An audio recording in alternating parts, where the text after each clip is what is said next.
Hi again. Couple of really interesting posts have gone on this group page this week, which thanks to the people that have done it. It's appreciated. Like I said, it keeps the group flowing. Um, Bob put a post on. Bob from Australia, he knows what I'm talking about.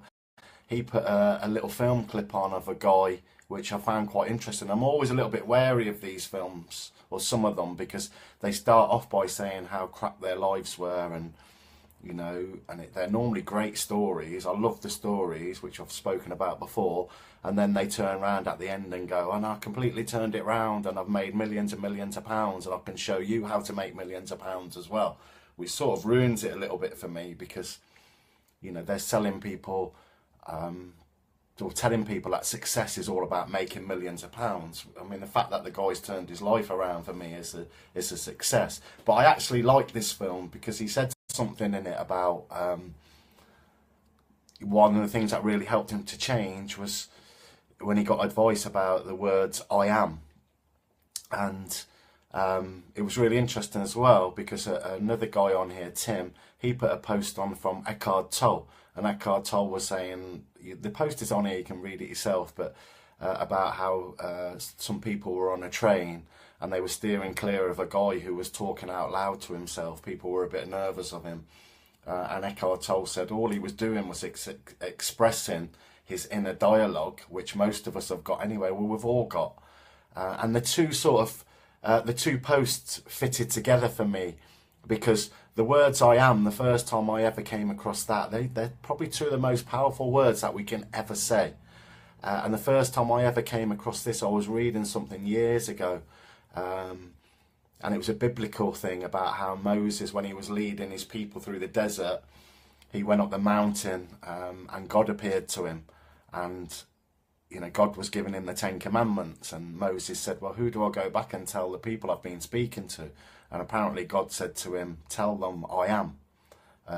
And he said, well, I am what? And he said, just tell them I am. And that really hit home for me.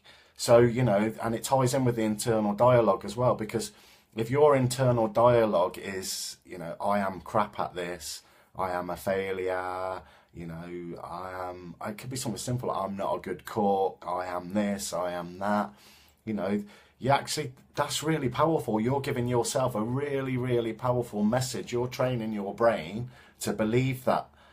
So if you can change that "I am" to "I am powerful, I am strong, I am confident," all of those things, and continuously doing it, that has a massive impact on your brain as well. So those two little words, "I am," they're going on all the time anyway, but we need to monitor it. We need to be careful with it.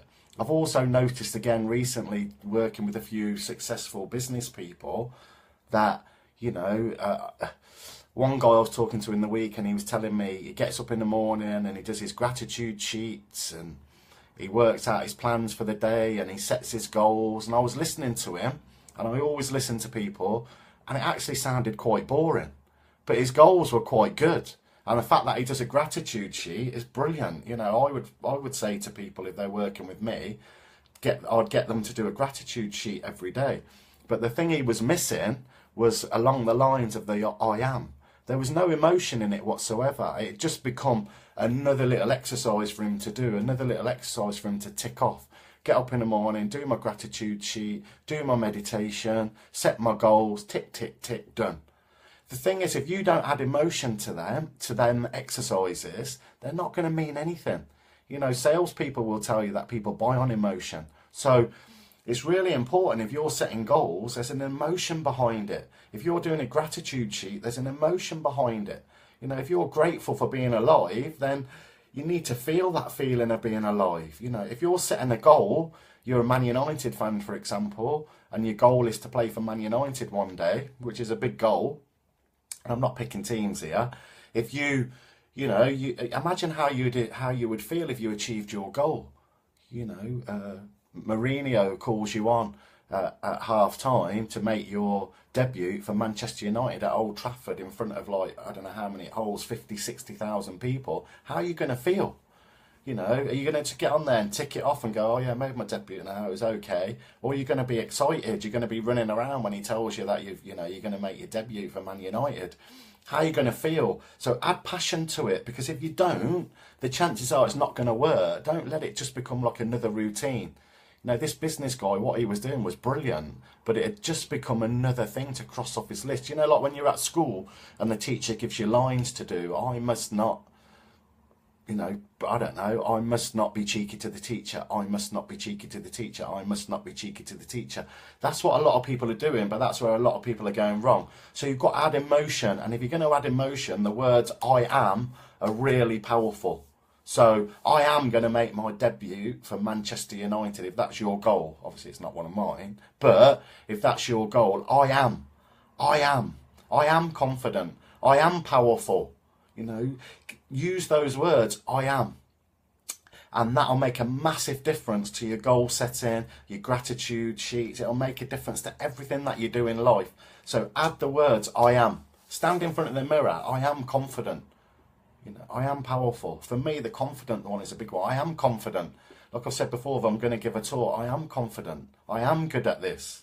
You know, I am the best at this. Whatever it is, and you'll feel it. You'll feel it. If you get it right, you'll feel a shiver go down your spine. So, it's the message that I wanted to pass on for today. I am. Another big thing I've noticed this week as well is responsibility. And I've found myself doing it this week as well, blaming other people. I've had a few clients this week and they're just blaming everybody. It's everyone else's fault that they're the way they are. And sometimes people have done things that are wrong, and people have done things that are pretty shit actually to them. But at some point we've got to take responsibility and start taking responsibility for our lives and start looking at what's my part in this. Why is this pissing me off? You know, what's my responsibility? How can I take responsibility for this? If I take responsibility back, then I can change it. If I don't take responsibility back, I'm handing that responsibility over to somebody else. And I'm giving that other person or those other people a hell of a lot of power over me. So take responsibility. You know, that's really important. Enjoy your weekend, and hopefully I'll speak to you soon. Take care. Bye.